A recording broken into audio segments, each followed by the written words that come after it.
Mheshimiwa Waziri Mkuu, unavyoongea kuhusu wasanii wa Tanzania uko sahihi kwa 100% kwamba wanatafuta ajira kwenye mikutano ya Chama cha Mapinduzi, lakini swali ni moja.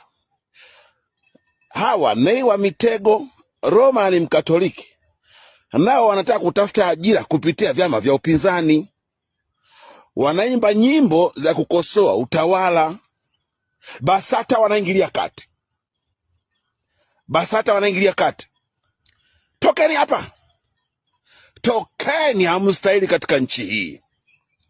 Tokeni, tokeni, tokeni. Nay wa Mitego, toka. Roma ni Mkatoliki, toka. Kwa nini? Ni kwa nini? Kwa hiyo, Mheshimiwa Waziri Mkuu, inaonekana wasanii wanaoimbia CCM sio tu ajira.